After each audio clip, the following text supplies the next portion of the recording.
Good morning students. आज हम लोग आगे देखते हैं प्रधानमंत्री या प्राइम मिनिस्टर। चलिए आगे देखते हैं। जेनिंग्स के अनुसार प्रधानमंत्री वह सूर्य है जिसके चारों ओर उपग्रह घूमते हैं। संसदीय सरकार में सबसे शक्तिशाली पदाधिकारी प्रधानमंत्री होता है। भारत में प्रधानमंत्री का पद एक संवैधानिक पद है। संविधान के अनुच्छेद 74 में कहा गया है कि राष्ट्रपति को शासन में सहायता तथा सलाह देने के लिए एक मंत्रिपरिषद होगी जिसका अध्यक्ष प्रधानमंत्री होगा। प्रधानमंत्री सरकार का अध्यक्ष है। उसको यदि देश का शासक भी कहा जाए तो कोई अतिशयोक्ति नहीं होगी। मंत्रिमंडल का अध्यक्ष प्रधानमंत्री होता है और मंत्रिमंडल ही राष्ट्रपति की समस्त शक्तियों का प्रयोग करता है। इस प्रकार प्रधानमंत्री अपनी इच्छा अनुसार शासन करने वाला पदाधिकारी बन जाता है। प्रधानमंत्री ही देश का भाग्य विधाता होता है। उसकी इच्छा के विरुद्ध कुछ भी नहीं किया जा सकता। राष्ट्रपति तो राज्य का अध्यक्ष होता है और प्रधानमंत्री सरकार का नेता होता है। तो बच्चों, यह था प्राइम मिनिस्टर। आगे है नियुक्तियां या अपॉइंटमेंट। संविधान में प्रधानमंत्री के पद का वर्णन किया गया है। संविधान के अनुसार राष्ट्रपति प्रधानमंत्री की नियुक्ति करेगा, परंतु इस नियुक्ति में राष्ट्रपति स्वतंत्र नहीं है। संसद के निचले सदन लोकसभा में जिस राजनीतिक दल का बहुमत होता है उसी दल के नेता को राष्ट्रपति प्रधानमंत्री नियुक्त करता है। यदि लोकसभा में किसी भी दल को स्पष्ट बहुमत प्राप्त ना हो तो राष्ट्रपति किसी भी व्यक्ति को प्रधानमंत्री नियुक्त कर सकता है, परंतु व्यवहार में उसी व्यक्ति को प्रधानमंत्री नियुक्त किया जाता है जो सदन में बहुमत प्राप्त करने में सफल हो सके। तो बच्चों, यह था नियुक्ति। आगे है आपका कार्यकाल या टर्म। प्रधानमंत्री का कोई निश्चित कार्यकाल नहीं है। वह उस समय तक अपने पद पर रहता है जब तक लोकसभा में बहुमत उसके साथ है। लोकसभा में यदि बहुमत प्रधानमंत्री का साथ ना दे तो उसे अपना पद छोड़ना पड़ता है। उदाहरण के लिए 16 मई 1996 को प्रधानमंत्री का पद संभालने वाले भाजपा नेता अटल बिहारी वाजपेयी के पीछे लोकसभा का बहुमत न होने पर उन्हें 28 मई 1996 को प्रधानमंत्री पद से त्यागपत्र देना पड़ा था। जब कभी भी लोकसभा प्रधानमंत्री के विरुद्ध अविश्वास प्रकट कर दे तो प्रधानमंत्री को अपना पद त्यागना पड़ता है। यदि वह त्यागपत्र न दे तो लोकसभा को भंग करने की सलाह राष्ट्रपति को दे सकता है, जिसका अभिप्राय है दोबारा चुनाव। अतः साधारणतः प्रधानमंत्री लोकसभा के दोबारा चुनाव होने तक अपने पद पर रहता है। तो बच्चों, यह था कार्यकाल।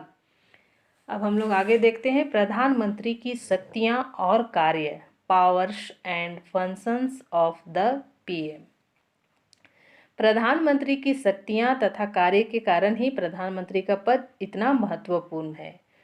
उसकी शक्तियां और कार्य निम्नलिखित है। प्रधानमंत्री कौन कौन से कार्य करते हैं, उनको किस तरह की शक्तियां प्राप्त है। एक नंबर है मंत्रिमंडल का निर्माण या फॉर्मेशन ऑफ द कैबिनेट। यह क्या है?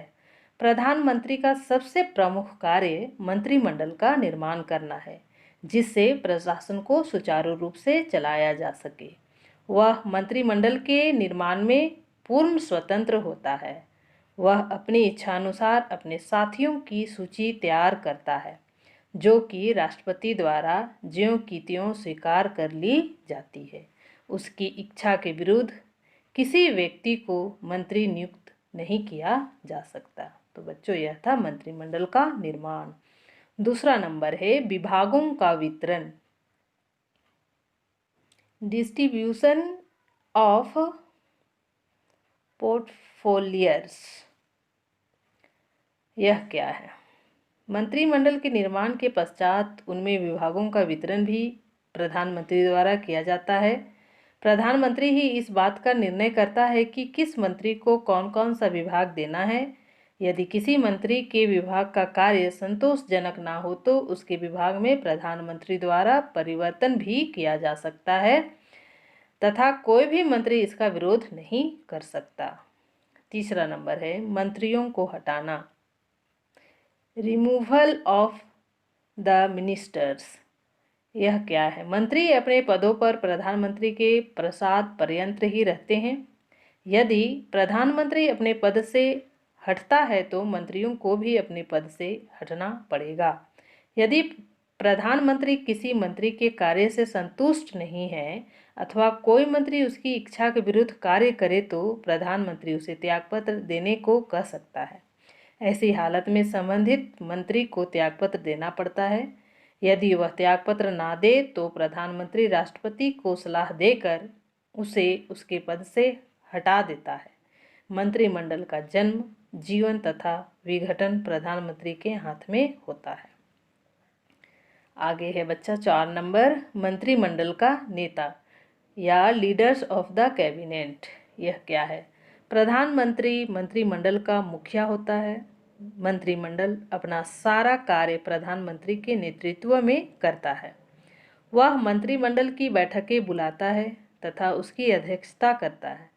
बैठक में प्रधानमंत्री ही यह निर्णय करता है कि किस विषय पर किस समय विचार होगा।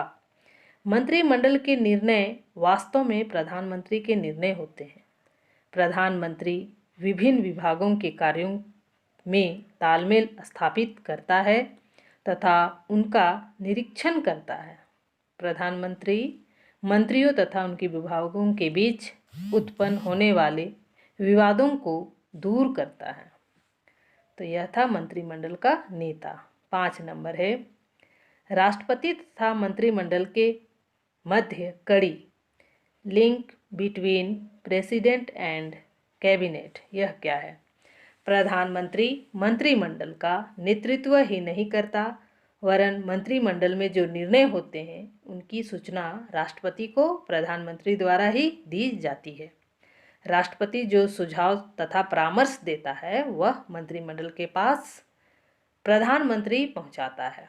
प्रधानमंत्री की स्वीकृति के बिना कोई भी मंत्री राष्ट्रपति से किसी भी विषय पर बातचीत नहीं कर सकता।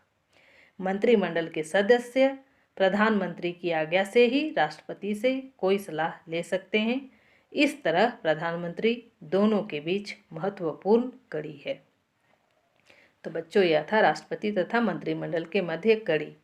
6 नंबर है राष्ट्रपति का मुख्य सलाहकार, chief adviser of the president. यह क्या है? देश का प्रशासन राष्ट्रपति के नाम पर चलाया जाता है, परंतु राष्ट्रपति शासन के प्रत्येक मामले पर प्रधानमंत्री की सलाह लेता है। राष्ट्रपति को यदि किसी विभाग के बारे में सूचना प्राप्त करनी है तो वह प्रधानमंत्री से ही प्राप्त करता है। अतः प्रशासन में राष्ट्रपति का सलाहकार प्रधानमंत्री होता है। संविधान में यह व्यवस्था की गई है कि राष्ट्रपति प्रशासन में सलाह तथा सहयोग मंत्रिपरिषद से लेगा जिसका मुखिया प्रधानमंत्री है। तो बच्चों, यह था राष्ट्रपति का मुख्य सलाहकार।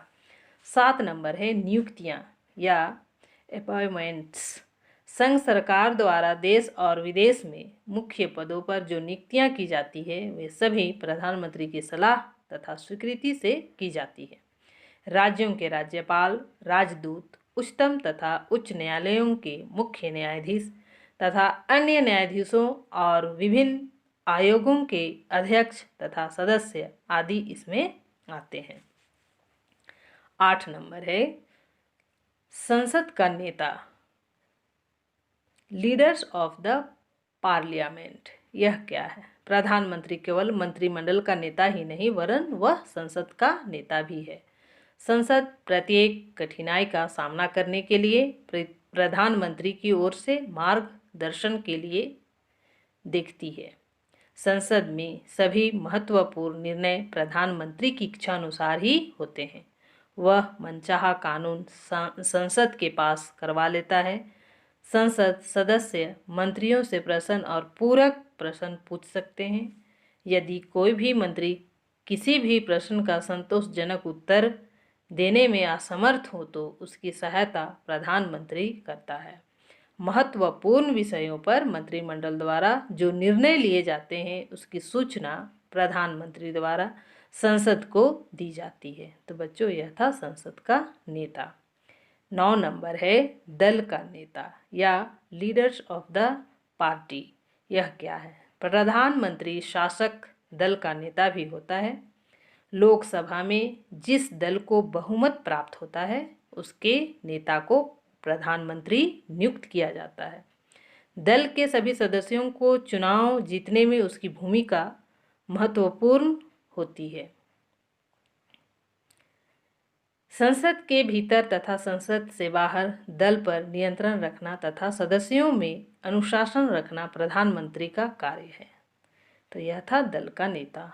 10 नंबर है राष्ट्र का नेता, लीडर्स ऑफ द नेशनल। प्रधानमंत्री केवल अपने दल का ही नहीं बल्कि सारे राष्ट्र का नेता है। देश पर जब भी कोई संकट आता है तो सारा राष्ट्र प्रधानमंत्री के नेतृत्व की ओर देखता है। जनता प्रधानमंत्री से संकट में मार्गदर्शन और सहायता की आशा करती है।